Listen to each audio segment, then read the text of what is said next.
चलिए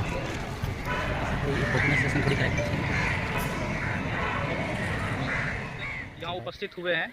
विभाग द्वारा लगभग 40 से 45 दिन तक हम लोग को दोहराया जा रहा है, कोई भी स्पष्ट सूचना विभाग द्वारा नहीं मिल पा रही है।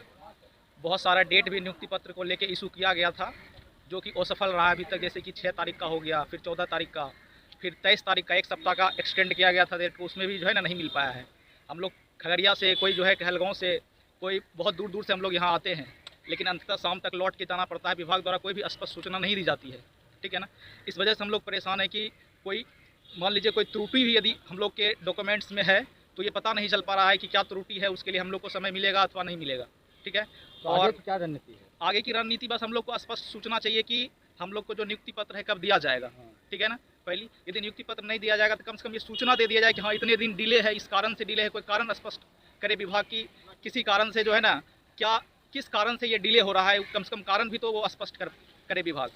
लेकिन कुछ भी स्पष्ट नहीं कर पा रही है विभाग। क्या नाम है आपका? मेरा नाम मृत्युंजय कुमार। की ठोकरें खा रहे थे। कभी विभाग का चक्कर लगाने के बावजूद जो है जिला में रिक्ति ना रहने की वजह से हम लोग दौड़ रहे थे, परेशान थे। इसके चक्कर में हम लोग राज्य स्तर पर मेहनत किए, काम किए। उस चक्कर में 6421 पदों का सृजन हुआ है।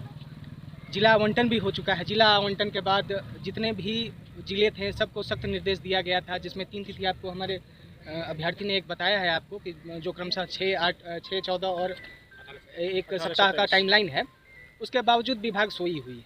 बहुत ऐसे ज़िले हैं जो नियुक्ति पत्र वितरण करके अपने काम दूसरे क्या कहते हैं, जो अभ्यर्थी छूट गए हैं, जो अभ्यर्थी बच गए हैं, जिनका इस काउंसलिंग में नहीं हो पाया है या इस बहाली में नहीं हो पाया है, उनसे भी ले लिया गया है।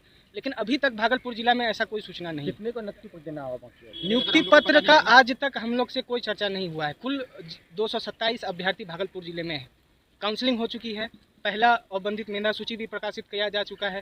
फाइनल मेधा सूची भी प्रकाशित किया गया था, परंतु उसमें बहुत सारा त्रुटि था, जो मृत्यु तिथि के हिसाब से था, कई का परिजन में दिक्कत था, उसके बाद से बहुत ऐसा कारण था जिसके वजह से नहीं हो पाया। अब डीएम साहब की अनुशंसा हो चुकी है, होने के बावजूद ना डीओ क्लियर कट हम लोग को कुछ बताने में सक्षम है, ना ही एक निर्धारित डेट बता पा रहे हैं। ऐसे में हम आश्रितों के पास एक ही विकल्प बचता है कि हम लोग अब आमरण अनशन या धरना प्रदर्शन करने पर विवश हो गए हैं। नाम बता दीजिए अपना। मेरा नाम वरुण कुमार हुआ, मैं प्रखंड से आता हूँ। ठीक है।